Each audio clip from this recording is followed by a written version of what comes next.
Finally unplanned ಆಗಿ ಟ್ರಿಪ್‌ಗೆ ಹೊರಟೇ ಬಿಟ್ವಿ. ಸೊ ಫಸ್ಟು ನಾವು ಜರ್ನಿ ಸ್ಟಾರ್ಟ್ ಮಾಡಿದ್ಮೇಲೆ ಮುರುಡೇಶ್ವರ ಹೋಗಿ ತಲುಪಿ ದೇವ್ರ ದರ್ಶನ ಎಲ್ಲ ತುಂಬ ಚೆನ್ನಾಗಿ ಮಾಡಿಕೊಂಡು ಅಲ್ಲಿಂದ ನಾವು ಗೋವಾಗೆ ಅಂತ ಹೊರಟ್ವಿ. ಸೊ ಗೋವಾದಲ್ಲಿ ಇವತ್ತು ಫಸ್ಟ್ ಡೇ. ಹೋಗಿ ತಲುಪಿದ ತಕ್ಷಣ ಏನಿಲ್ಲ, ಹೊರಗಡೆ ಹೋಗಿ ಊಟ ಮಾಡಿಕೊಂಡು ಒಂದು ರೌಂಡ್ ಹೊಡ್ಕೊಂಡು ಸಿಟಿಲಿ ಬಂದು ಮಲಗಿಬಿಡೋಣ ಅಂತ ಪ್ಲ್ಯಾನ್ ಮಾಡಿ ಹೊರಟ್ವಿ. ಬಟ್ ಆನ್ ದ ವೇ ಹೋಗ್ತಾನೆ ನಾವು ಇದು ಕ್ರೂಸ್ಗಳನ್ನೆಲ್ಲ ನೋಡಿಕೊಂಡು ಹೋದ್ವಿ. ಸಿಕ್ಕಾಬಿಟ್ಟೆ ಚೆನ್ನಾಗಿತ್ತು. ಈ ಸಲ ನಾವು ಕ್ರೂಸ್ನ ಕೂಡ ಹೋಗಿ ಎಂಜಾಯ್ ಮಾಡ್ಕೊಂಡು ಬರಬೇಕಿತ್ತು. ಲಾಸ್ಟ್ ಟೈಮ್ ಮಿಸ್ ಮಾಡ್ಕೊಂಡಿದ್ವಿ.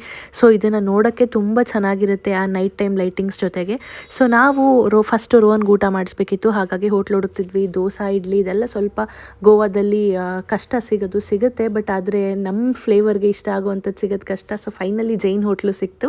ಅಲ್ಲಿ ರೋಹನ್ಗೆ ಊಟ ಮಾಡಿಸ್ಕೊಂಡು ನೆಕ್ಸ್ಟ್ ನಮಗೆ ನಾನ್ ವೆಜ್ ಹೋಟ್ಲು ಯಾವ್ದು ಬೆಸ್ಟ್ ಅಂತ ಹೇಳಿ ಹುಡುಕ್ತಿದ್ವಿ. ಆವಾಗ ನಮಗೆ ಸಿಕ್ಕಿದ್ದೆ ಓಷಿಯಾನ ದ ಆರ್ಟ್ ಆಫ್ ಡೈನಿಂಗ್ ಅಂತ. ಇಲ್ಲಿ ಊಟ ರಿವ್ಯೂಸ್ ಎಲ್ಲ ತುಂಬ ಚೆನ್ನಾಗಿತ್ತು ಗೂಗಲಲ್ಲಿ.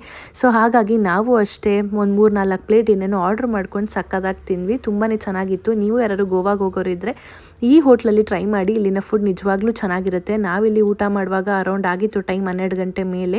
ಸೊ ಊಟ ಮಾಡ್ಕೊಂಡು ಎಲ್ಲರಿಗೂ ತುಂಬ ಲಾಂಗ್ ಟ್ರಾವೆಲ್ ಅಲ್ವಾ, ಟಯರ್ಡ್ ಆಗಿತ್ತು. ಡೈರೆಕ್ಟ್ ಹೋಗಿ ಮಲ್ಕೊಂಡ್ವಿ. ನಾಳೆ ಇನ್ನು ಮಿಕ್ಕಿದ್ದು ಸ್ಟಾರ್ಟ್ ಮಾಡೋಣ.